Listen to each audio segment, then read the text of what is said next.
In questi giorni le chieto il 70° anniversario da strage da Galleria de Grazie. Chi lesenese o sa cosa è stata strage da Galleria de Grazie, perché è stata la più grande carneficina di civili in una città italiana grande in la seconda guerra mondiale e cifre ufficiali dicono 354 morti. I veggi senesi che ancora sono rimasti, tra questi che me la lanna,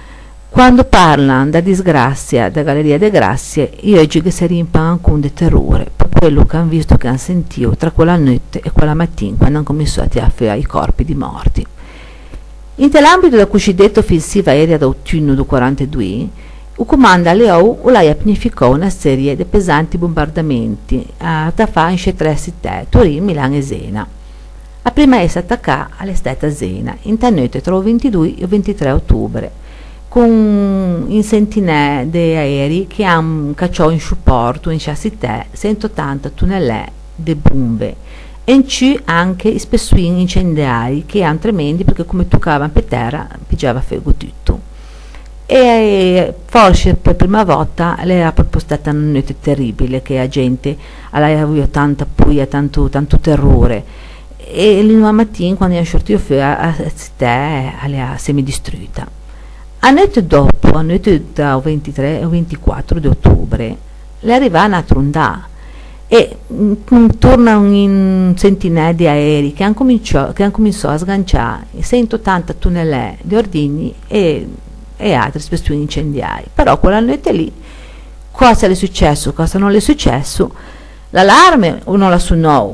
quando ormai i bombardieri erano addosso a città. La gente la cominciò a scappare fuori di corsa e si vedeva gli aerei che giocavano in testa, che facevano ombra in testa.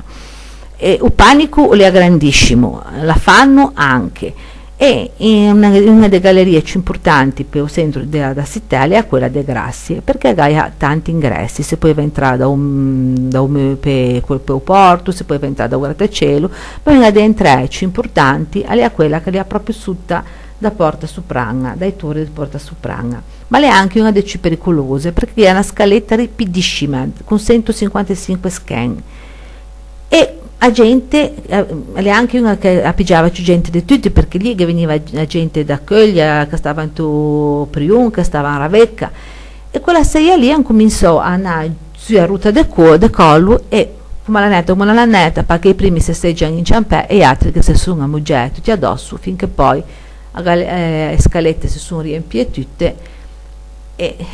sono rimasti sciacché, morti e sono soffocati. Salvò qualche figlio perché magari è stato tenuto inerte da un papà o protetto da un corpo. Tra l'altro è stata avvisata che era pericolosa quella scala e aveva dovuto essere un flusso regolamentato dai militi dell'UNPA, che quella notte non ne ha manco io. Questa è stata un po' la versione ufficiale, però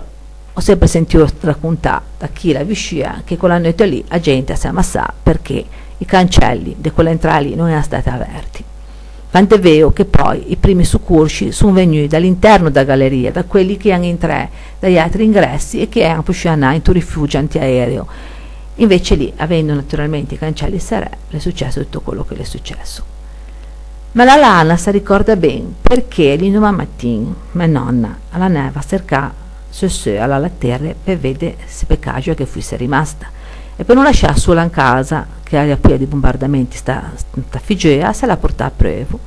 e la portava lì proprio dato all'ingresso della galleria appoggiata con la ringhiera che era con uova alla fetta a girare alle spalle e ha detto Anna ti stanno chi non mesciate ma non state a girare. La curiosità anche se aveva tanta pure però la curiosità e lei si è girata e ha visto due camion che si riempiva di gente morta che veniva tirata fuori dalla galleria e poi venivano portati tutti sotto ai portici della Banca d'Italia per i primi riconoscimenti e poi dopo sono stati portati a sta gente, la gente se l'è andata a pigiare, insomma tutti. Stamattina accompagnò la Lana a messa che hanno fatto in San Dunò per ricordare queste vittime e ma ho anche conosciuto un signore a quei tempi aveva 7 anni, quello si salvò perché sua mamma la tenuto inerte e lei dice che da sua vita di prima non si ricordava niente, che la cominciò a ricordare dopo a Galleria de Grazie. E questo mi ha fatto anche un po' pensare a tante cose. Gli altri che andiamo sempre anche a esportare la democrazia cacciando quindi tunnel de bombe, ma se piacessimo un po' quando agli altri abbiamo importato la democrazia a quello modo, forse qualche bomba in meno pensassimo di cacciarla anche gli altri.